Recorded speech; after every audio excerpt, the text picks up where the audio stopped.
took those more mature themes in the character realm. Here are the hero classes you can see.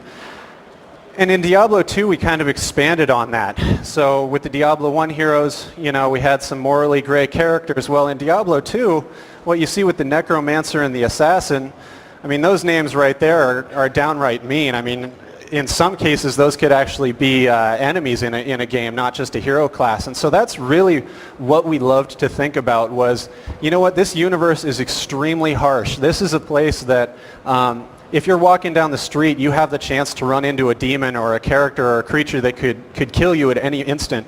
What kind of a hero is going to exist in those worlds? So from a philosophical standpoint, that's where we started. That's the inspiration that we wanted to start with, was just that dark overtone of the universe. So that brings us to kind of how we approached the Diablo 3 design. You can see we have some concepts of the barbarian. And this is actually the barbarian from the Diablo 2 universe. He's the same character. And you can see that we're keeping a lot of those same philosophies. The sharp armor, I mean, if this guy moves in the wrong way, he's going to impale himself, but that's just extra protection for the harsh environment that these guys live in. This is just the day-to-day life that these guys have to lead. So talking about the barbarian specifically and updating a classic, this was really exciting for us. This was an opportunity to take just a classic character that we all love to play and just bring him back to life. I mean, what's this dude been up to for the last 20 years? As Leonard was saying, this guy's 8 feet tall, 300 pounds of pure muscle, and he saw some stuff in Diablo 2 that, would kill most people. So, giving him a little bit of age, kind of graying his hair down, making him look a little more matted. And then he's got these big gnarly scars on him and all sorts of craziness going on like that. So for us, when we were talking with Leonard and what Jay wanted to accomplish from the design side, we kind of pulled all that stuff together with what we wanted to accomplish by selling the story visually. And it's those scars, it's that gray hair, it's how that armor kind of lands on his body, things like that really help us tell the story visually. And then the Witch Doctor. So this is our brand new class that we're really excited to announce here. And for Diablo 3, like I was saying, the heroes are a little bit of a morally gray kind of area from a visual standpoint. We wanted them to be that guy that you're not quite sure if you like him or not. You're not quite sure if he's a happy guy, if he's nice or whatever.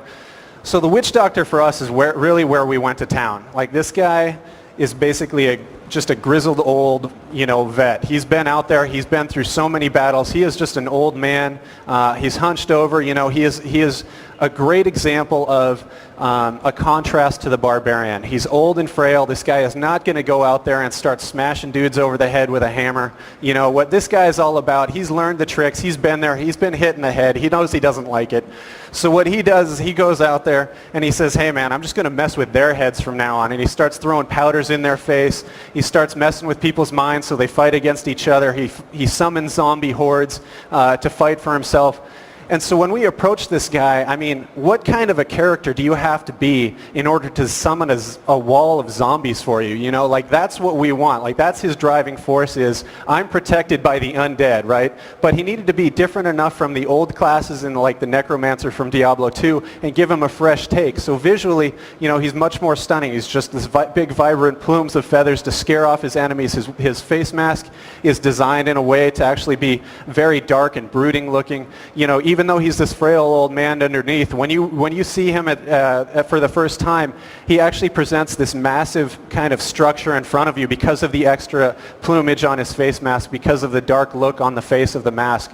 And that's really kind of what he's all about, is just messing with your mind so that he doesn't get hit physically. All right. Thank you, Brian. One of the things we decided to do in Diablo 3 that's different from, a little bit different from Diablo 2 and the first Diablo game is we expanded their voice. And in the first two games, they had limited voice. They would tell you when your inventory is full. They might comment on a situation or, say, rest in peace when they put a soul down. But since we were going with very specific individuals with specific personalities, we felt that the best way to represent that was to define them through their voices, to give them very identifiable voices that really kind of drive who they are as characters. And that that helps reinforce their personalities and can change over their character arc as well, is another aid to helping us tell the story. Now, and another thing you saw in the demo yesterday was that we have a new conversation system. In the previous games, it was all monologues, and our little equation here is conversations are better than monologues, and monologues are longer. Even if it's the same number of words, a monologue can feel twice as long. It's not the best way to get information to have somebody just talk at you. It's a much quicker, easier, more entertaining device to have a conversation where your character comes to the table knowing certain things, maybe the player doesn't know, but things that can be revealed through a conversation. It's much more interesting. It gives you a sense of discovering things as a player. We can also give your player a history your character a history that the player doesn't necessarily have to know about, that can be discovered throughout the game. This way we can create backgrounds for your characters. People from your character's past can come back to haunt him. We can bring in class quests that could be very interesting. Each class will have different views of the story, which will be played out through these conversations, and it just basically makes it more interesting. I think the bottom line beyond all this is it really gives us a way to put the hero that you're playing at the center of the story. Your hero can drive the story as opposed to being an errand boy. You can decide what is the best thing to do. The villagers can be cowardly and not say, you need to go fight this. You could suggest, we need to go fight this. We need to do this. I need to take this situation under control because no one else can take care of it. It really puts you at the center of the action and gives you a decisive role in that. And I think that's what's going to make the character more of a hero feel. And with that, we go to Jay Wilson, I believe. Oh, that would be me. We did rehearse, I promise. There's a lot of slides. We forget what order they come in.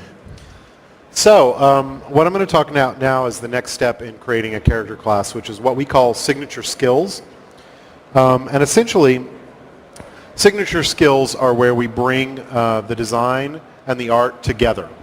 So we focus on a small set of skills. We pick something really cool to work on, and basically focusing on defining what that character is all about. Now, when we start working on a character and coming up with skills, it's really easy to come up with, we probably sit in a room and come up with 100 skills. Coming up with ideas for them is not hard. But we don't decide we're going to make 100 skills. We decide, okay, well, what's one that's really cool and really defining for us? So we pick the one that we like the most, that we think is the most descriptive of those characters, and that's the skill we go with. When we do that, it's really important. We have kind of one of our sayings, which is on the slide, which is don't balance too soon. The goal here is not to create a skill that we feel is going to make for really balanced, fair gameplay. The point of this is to make a skill that is going to make people go, whoa, that was really awesome. And sometimes really awesome is easily edited when you're talking too much about balance too soon. And I don't mean to trivialize balance. Balance is really important, and we've always placed a lot of importance on balance, but it comes at a certain phase, and the beginning is not where it comes. At the beginning, you're just trying to make every single hero as awesome as you can possibly do.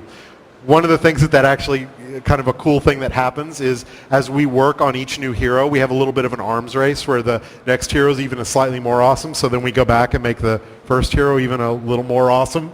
So that's kind of a fun back and forth, but it just makes the characters better and better over time. So focusing on a couple of these signature skills, the first one is the Barbarian. Seismic Slam. This is basically a skill where the Barbarian raises a weapon above his head, slams it on the ground, and essentially anything in kind of a cone in front of him gets just kind of rocked and destroyed.